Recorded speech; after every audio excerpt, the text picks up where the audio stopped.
Nos dedicamos ahora a tratar un tema relacionado con filología. En esta ocasión, nuestro tema de estudio tiene que ver con filología italiana, en concreto con literatura. Hablaremos del escritor Italo Calvino y su labor de recopilación de cuentos populares italianos. Italo Calvino, nacido en Cuba en 1923 y muerto en Siena, Italia, en 1985, era un escritor, pensador y filósofo que investigó sobre la creación literaria y sus repercusiones humanas. En su obra Cuentos populares italianos seleccionó los 200 mejores cuentos de la tradición popular italiana, añadiendo el prólogo y notas realizadas por él mismo. Ma cosa ho fatto ieri sera?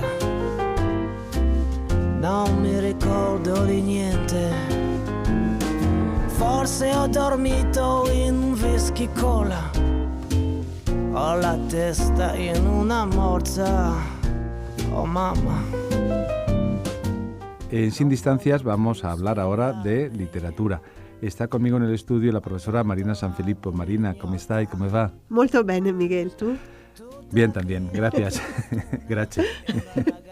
Ya habrán adivinado, los que no la conozcan, porque Marina Sanfilippo es una asidua de estos programas, que Marina Sanfilippo es profesora del área de italiano dentro del Departamento de Literaturas Extranjeras y sus Lingüísticas. Son filologías, pero filologías. Bueno, yo tiro más hacia literatura. Hacia literatura, ¿verdad?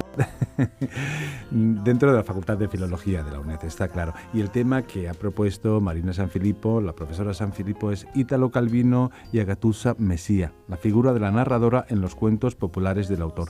Ya hablamos aquí en otra ocasión de Italo Calvino, además con una profesora catedrática de Italia, que era Cristina Lavinio, que una verdadera especialista, investigadora de la figura de Italo Calvino, pero Italo Calvino se puede ver desde muchas perspectivas, yo creo, y eso es lo interesante, porque cuando hacemos estos programas yo siempre pienso y siempre recomiendo a los estudiantes, Marina, que no queremos agotar el tema, ni mucho menos, sino que dar una pincelada, fijar la vista sobre algo interesante y que luego el alumno, el estudiante o cualquiera que tenga interés acuda a las fuentes y a la lectura de la obra de Italo Calvino, en este caso.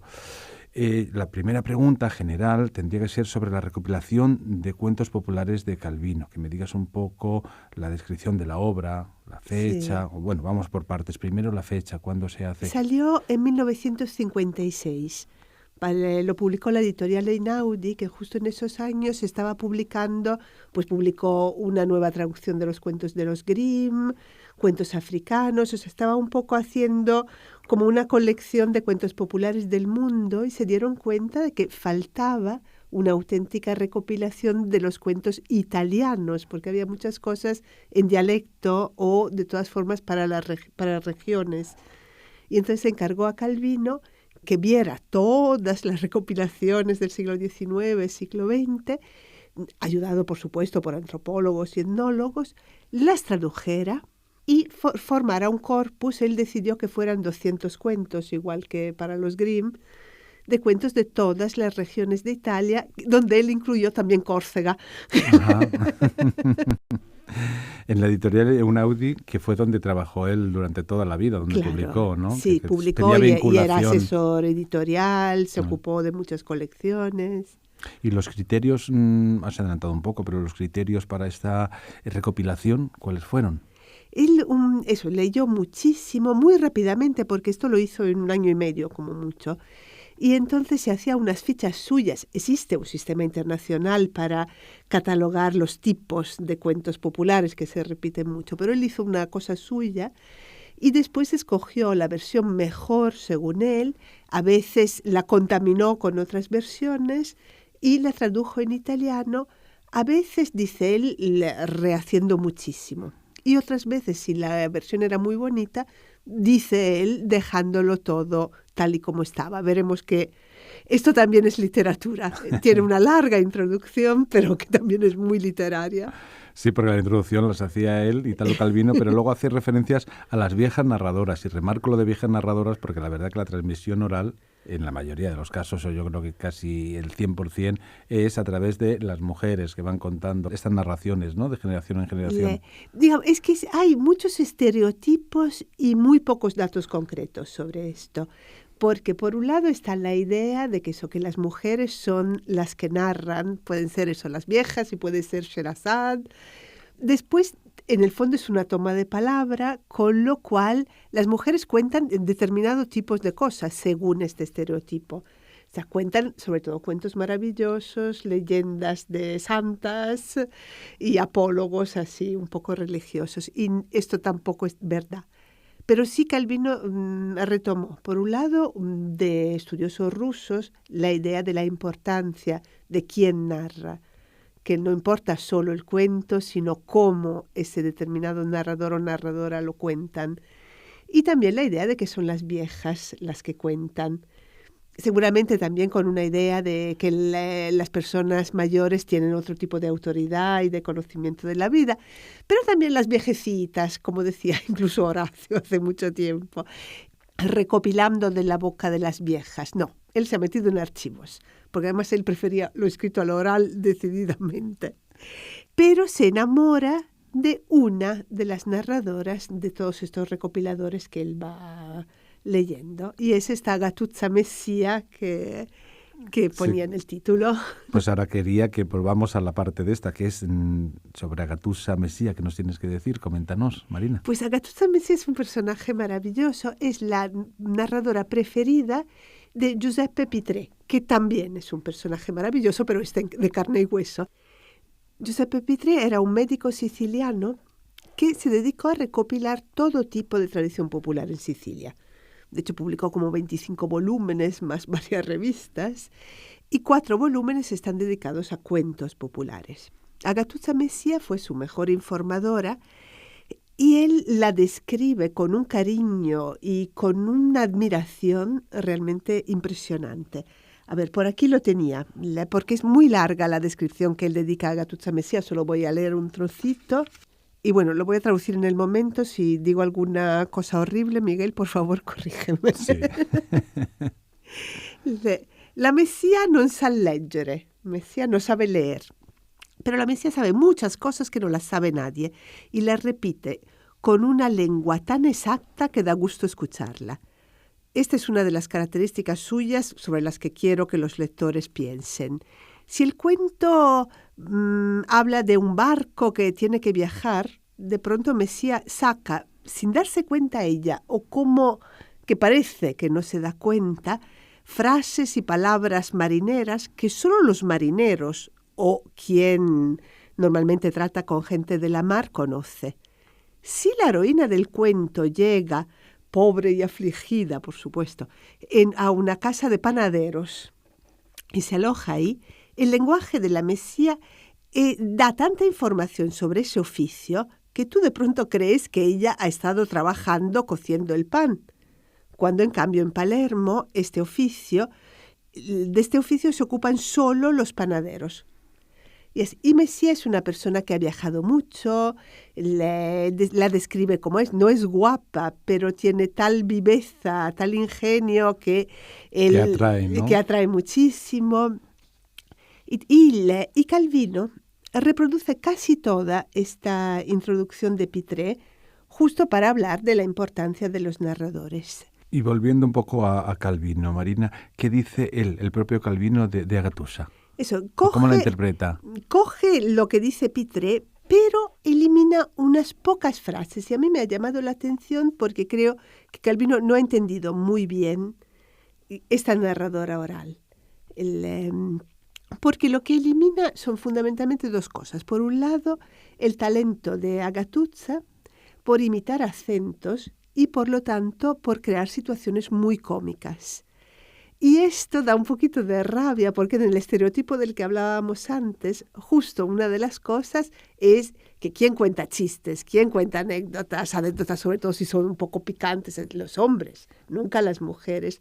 Y Agatuzza es un personaje de otro tipo. Pero esto está tan metido en la cabeza de la gente que esto es como un paréntesis, no tiene mucho que ver ni con Agatuzza ni con Calvino. Pero imagínate que hubo una recopiladora de cuentos en los años 80 del siglo XX, o sea, hace poco, relativamente poco, que estaba recopilando chistes en Toscana y dio con una chica de 16 años que se había apropiado de un magnífico repertorio narrativo familiar de chistes verdes. Y la recopiladora decidió que no se lo recopilaba para evitar una situación un poco embarazosa para ella y para la chica, y habló con los hermanos de la chica que sabían contar mucho peor. Ajá. Pero, digamos, hay una censura Sí. clara. Y entonces que Calvino no diga que Agatuzza puede ser cómica, pues elimina un dato importante. Un matiz además importante, ¿no? Porque además en la narración yo creo que eso en la viveza importa mucho, ¿no? Sí, por eso. Ya has dicho de todas formas que prefería un poco antes la narración escrita que la oral. Sí, él siempre dice, no me pidáis hablar, prefiero escribir. Entonces, digamos, es otra forma. De hecho, los cuentos populares de Calvino son una creación literaria. Maravillosa. Vale. Ahora yo estoy diciendo todo esto, pero no para quitarle mérito como escritor, por supuesto. ¿Y qué tipo de cuentos narraba? Espera, porque hay otra cosa también de Agatuzza, que era modista. Y las mejores narradoras siempre son modistas. Y Calvino no lo dice, es otra cosa que elimina, porque eran de las pocas mujeres que tenían movilidad.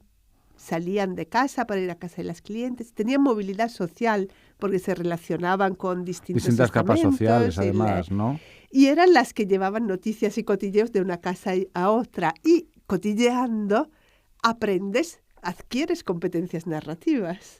Y después tenían sus talleres con chicas que iban a aprender a coser o que simplemente se entretenían cosiendo, preparando su ajuar. Y entonces les contaban, y era una especie de escuela de vida, porque muchos de estos cuentos después hablaban también de violencia doméstica, hablaban de incesto. Un cuento como Piel de asno está hecho para decir a las chicas, cuidado con ciertas cosas, de una forma muy delicada, muy sin decirlo, muy sutil, porque hay cosas que no se pueden decir o no se podían decir. Pero entonces también esto, o sea, Agatuzza no es una persona cualquiera, es de alguna forma un operador cultural dentro de su comunidad. ¿Qué tipo de cuentos narraba Agatuzza? Cuentos preciosos. Calvino le reprocha, le dice, cuenta muchísimas cosas, pero no cuenta cuentos de amor, sobre todo del tipo de amor y psique, el esposo perdido. Y no es verdad. Esto es otra cosa que a mí me ha dejado, porque Agatuzza cuenta este tipo de cuentos. Lo que no hace es presentar heroínas demasiado llorosas, demasiado débiles. Estamos acostumbrados al cuento de eso del esposo animal o que desaparece y de esta chica que lo va buscando por el mundo, gastando zapatos de hierro, llenando botellas de lágrimas. Pues la heroína de Agatuzza de un cuento de este tipo, ¿qué hace? Abre una posada y a todo el mundo que llega ahí le pide que le cuenten historias. Y de esta forma localiza dónde está el marido perdido, que además es prisionero de unas hadas malvadas. Y la chica lucha contra las hadas y rescata al hombre. O sea que sí que tiene este tipo de cuento, lo que pasa que se trata de una protagonista muy activa, muy independiente, muy capaz de defenderse y de defender a su chico también, que es algo sorprendente. Sí. En un cuento maravilloso, por lo menos. Ya has comentado antes que Agatuzza no sabía escribir, era analfabeta, Marina. Sí, y lo que llama mucho la atención es que en sus cuentos, en cambio, hay mucha importancia al tema de leer y escribir. Varias protagonistas suyas logran cosas porque saben leer y escribir. Hay una reina que después de que su rey la eche, logra conquistar en la plaza de secretario del emperador porque escribe muy bien. Y gracias a ello se salvará de unas calumnias, etcétera, etcétera. ¿Y Italo Calvino selecciona todos los cuentos de Agatuzza o no? El de Agatuzza cuenta 40 cuentos a Pitré y Calvino solo selecciona 12, por supuesto ninguno cómico, como decía antes. ¿Y lo reproduce igual o añade algo? Eso dice, que lo reproduce exactamente igual y no es verdad. Aquí tengo, por ejemplo, para dar una idea de cómo suaviza la carga un poco subversiva de los cuentos de Agatuzza, hay un cuento, Grátula Bedátula, que es una especie de Cenicienta, pero con una chica que tiene ella misma poderes mágicos y que va solucionando cosas.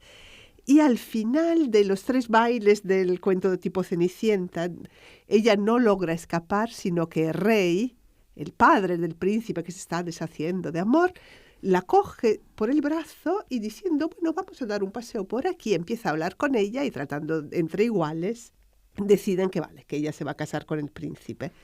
¿Qué hace Calvino? En lugar de decir que el rey la coge del brazo y van paseando, dice que llaman a la chica delante del rey y ella va ahí temblando y le hace una reverencia. O sea, cambia completamente de un plano entre iguales a... El estatus social, claro, ¿no? sí. ¿Y otros ejemplos que nos puedas añadir? Ay, mira, hay uno que antes decíamos lo de analfabeta, es un cuento que se llama El rey de España y el milord inglés.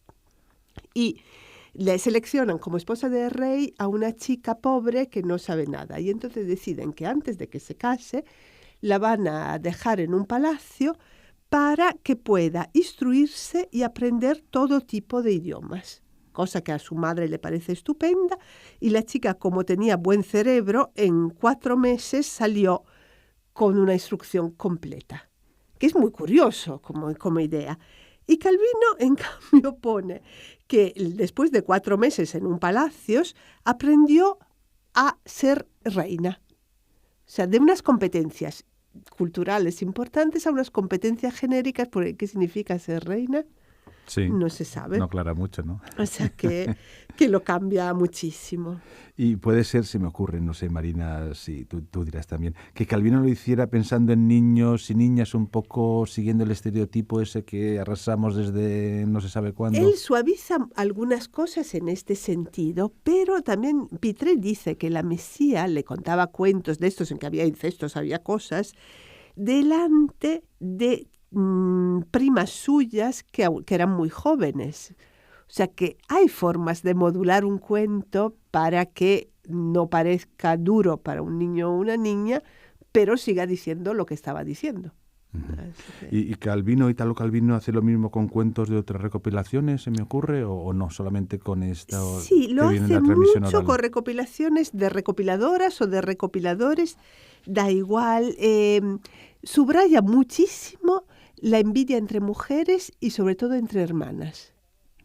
En cuentos donde no lo hay, de pronto pone esta envidia, pone hermanas malévolas. Yo no sé si Calvino tenía hermanas y cómo eran, pero la verdad que llama la atención. Sí, eso debe decir que era para hacer una investigación antropológica incluso de la forma como los ha recogido Calvino, ¿no? Imagino que habrá estudios a ese respecto, ¿no? Sí, pero mientras en la obra de Calvino, la obra literaria de Calvino, empiezan a salir artículos en que se habla un poco de la misoginia con la que trata algunos personajes femeninos, y de todas formas que tampoco son muchos.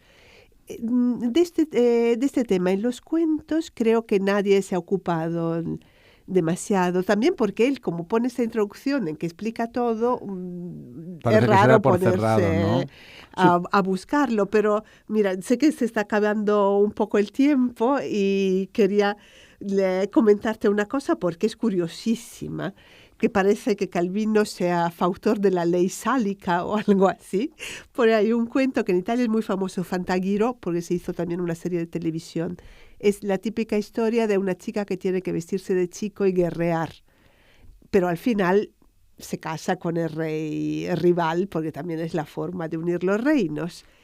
Y en el cuento original, un cuento toscano que recopiló un tal Gherardo Nerucci, este decía que cuando murió el padre de esta princesa, ella recibió en herencia todo el reino de su padre. Así acaba el cuento original.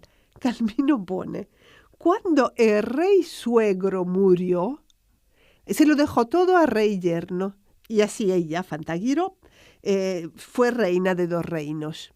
Que es como muy confuso. Más enrevesado, y ¿no? además esta historia de que el suegro, el yerno y ella en segundo plano, pues no cuadra demasiado. Mucho, ¿no? ¿Y había muchas mujeres que recopilaban cuentos o esto es un caso especial? No, había unas cuantas en toda Europa.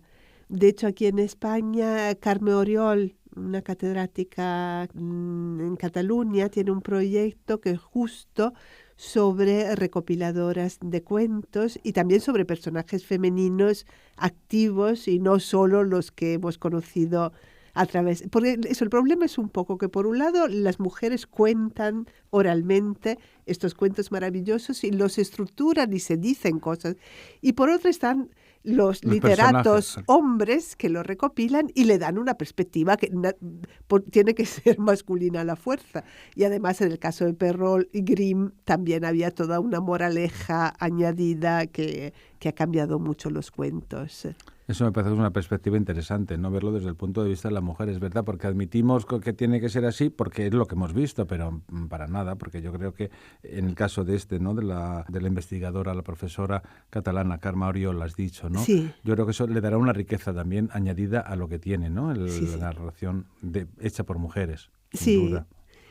Y otra cosa, todo esto ha salido un poco porque se siguen publicando los cuentos populares de Calvino. De Italo Calvino. Sí. O sea que sigue teniendo público, que no es que se haya quedado ahí encerrado en su época, sino que se siguen publicando. Se sigue publicando. Perdónate. No, que sigue teniendo público, te digo, Sí. porque quizás ahora a lo mejor pues parece que, ¿sabes? Cuando a los escritores que tienen como un punto álgido, a lo mejor, que tiene más influencia en su momento, pero que luego van descendiendo, pero que en este caso de Italo Calvino sigue siendo un escritor con fuerza, ¿no? Sí, yo creo que la literatura italiana se ha quedado un poco arrinconada, ¿no? Incluso en los estudios universitarios no tiene muchos espacios, pero hay algunos grandes escritores que quedan de todas formas.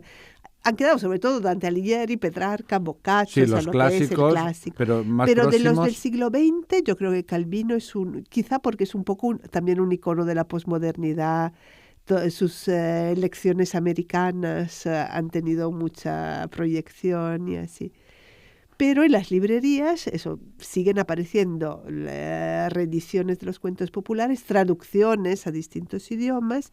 Y lo que he visto y por lo que un poco he empezado todo este trabajo, que también se van publicando como reducciones para niños. Y hay una que ha seleccionado él, Cuentos para niñas, que se ha publicado en Italia en el 2015 otra vez, y es para echarse las manos a la cabeza porque son las que ha escogido son todos personajes absolutamente pasivos que se dejan salvar, que no hacen nada, que no tienen ningún tipo de previsión, justo la princesita tonta. Y da mucha rabia que un personaje, en el fondo tan moderno, él no venía de la Italia que salió de la Segunda Guerra Mundial con muchas inquietudes culturales, haya hecho este tipo de operación, supongo que sin querer y sin darse cuenta. Eso nos da más la idea de cuál era el clima cultural de los años 50 en Italia que otra cosa, ¿no? Pero eso puede servir también para revisar, ¿no? Incluso Claro. el clima cultural y traído ahora a nuestro momento, revisarlo y ponerlo en entredicho, aunque sea un buen escritor, pero en ver por qué están seleccionados ese tipo de cuentos, no para niñas, como has remarcado tú. Por supuesto, sí. Pues después están también los cuentos de los más listos, y son todos hombres, por supuesto. Uh-huh. Y Pitre tiene cuentos preciosos de niñas listas. Que se podían haber pues sí, por lo ahí, menos pero bueno, sí. Por lo menos ejemplos que lo hay, claro que sí. Y te quería, bueno, como estamos, por supuesto, hablando de Italia, porque es un programa del área de cultura italiana, de literatura italiana, pero no sé si se puede hacer algún paralelismo o yo estoy pensando en trasladarlo a España. ¿En España se dan casos de narradoras así como hemos visto en Italia? Sí. Pues hay una narradora maravillosa que se llama Ascaria Prieto. La ha estudiado José Manuel de Prada en un libro, creo, publicado en lengua de trapo. El pájaro que canta el bien y el mal, que es el cuento más bonito de Ascaria Prieto, que fue la informante, como se dice, que es un término horrible, pero de Aurelio Espinosa, un recopilador de cuentos que hizo una recopilación modernísima y buenísima justo en 1936, justo antes de la Guerra Civil. Entonces, recopila Ascaria a primeros días de julio del 36 unos cuantos cuentos complicadísimos. Y también es una mujer que había nacido en una zona donde la alfabetización estaba bastante avanzada y después se va a Morgoviejo, me parece que se llama el pueblo, por León, porque los cuentos Espinosa recopila en cuentos Castilla de la y León. Zona de Castilla y León. Y entonces se vuelve un poco el intelectual del pueblo.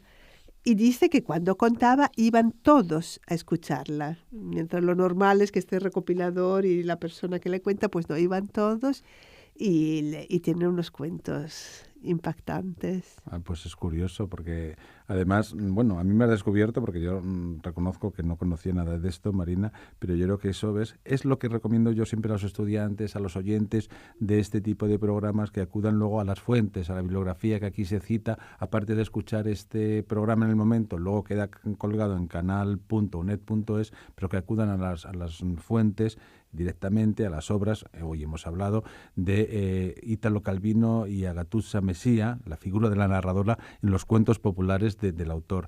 Y yo creo que es la mejor recomendación que podemos hacer, Marina, ¿no? Yo te veo entusiasmada porque has encontrado aquí además un trabajo que también será arduo para ti, ¿no? Porque llevará mucha tarea, muy elaborado, ¿no? Hombre, pero es muy divertido también, estamos hablando de cuentos.